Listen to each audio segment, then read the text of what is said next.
When you wake up in the morning and the receptors in the back of your eye pick up light, the moment that happens, your optic nerve sends a signal to the pineal gland, and the pineal gland starts making serotonin. And serotonin is the daytime neurotransmitter.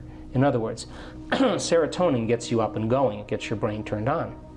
The moment it starts getting dark at night and your eye is no longer picking up visible light, the mechanism starts to change, and now because there's less light, the optic nerve sends a signal to the pineal gland. The pineal gland takes serotonin and starts carving off a couple methyl groups and turns it into melatonin.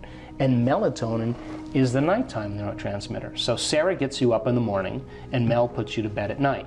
Now, when serotonin increases, your brainwave patterns go into beta. That's because you're going to pay attention more to the outer world. When you're in meditation and you close your eyes and you eliminate light and it's dark in the room and you play music in the background, you put earplugs in, you're getting less sensory data coming in from your environment, so the neocortex is not so preoccupied with trying to create meaning between the outer world and the inner world. You're forgetting about the outer world, and the inner world is where you're cultivating something. So then, when you close your eyes and do your meditation, then your brain waves move into melatonin. But if you're waking up in the morning and you're waking up at 5 in the morning, guess what? Your brain waves will probably be in theta or alpha. You're in your subconscious. You're past the beta thinking, right? We go to bed at night. I have friends that are artists and playwrights and musicians. They stay up till 2 in the morning. They love that 11 o'clock till 2 in the morning. They're in nighttime. They're in alpha. They got all these creative ideas. There's, me, I'm a morning person. I wake up. I'm up at 4:30 or 5 in the morning. It's my time to create.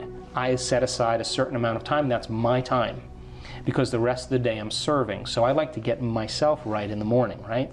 So doing that then begins to alter brainwave patterns. Now, if you move from beta to alpha, there'll come an amazing moment where if you do this right, you'll slip into theta.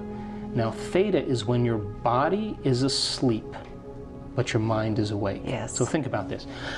If your body's asleep and you've conditioned it to be the mind through addictions or habits, the moment the body's asleep, it's no longer the mind. So there's no longer any resistance. And that's where instantaneous change takes place. If you go too far, you slip into delta, and that's called deep sleep and restorative sleep. And people say to me, well, I really can't meditate. And I say, really? Where do you meditate? Oh, in bed. Yeah, well, get out of bed. Get out of bed, because you're going to go right to delta. So then, what we noticed in our research, to finish that other thought, is that there comes a moment when you're in that coherent level of alpha that all of a sudden you slip into theta. And all of a sudden, when theta turns on, all of a sudden you start seeing this amazing change take place. And the body becomes so relaxed, and the energy centers, the sympathetic nervous system, switches on.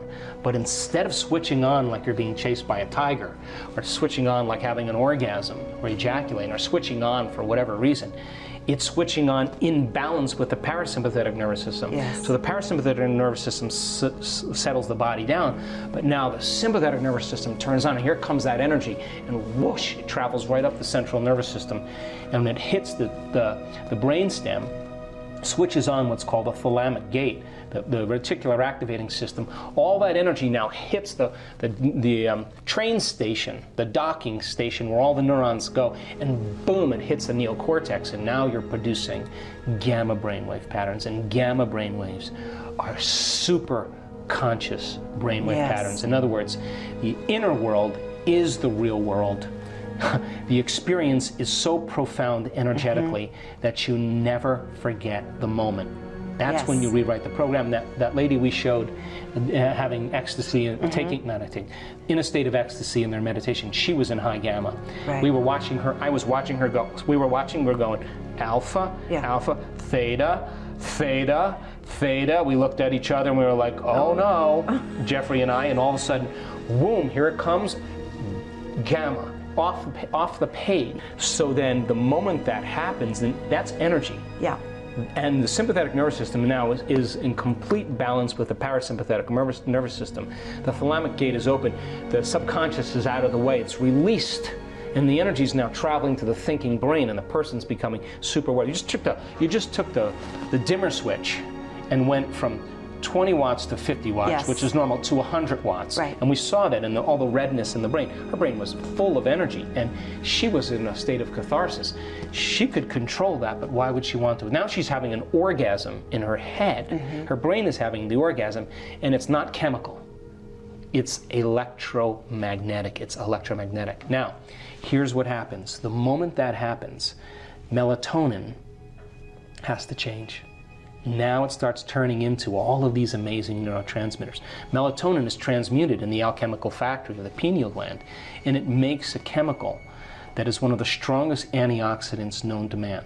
In other words, just a little tweak on the melatonin molecule, and now you have an anti-aging, anti-cancer, anti-heart disease, antimicrobial, anti-neurodegenerative disease chemical that's floating through your bloodstream.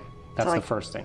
HGH or something? What is it? No, it's an antioxidant. It's all those things. Oh, So wow. You just take a methyl group Yeah. and twist it, and it turns Yeah, out. yeah. Then if you take melatonin and you change it again, it creates a phospholuminescent chemical, the same chemical found in the electric eel.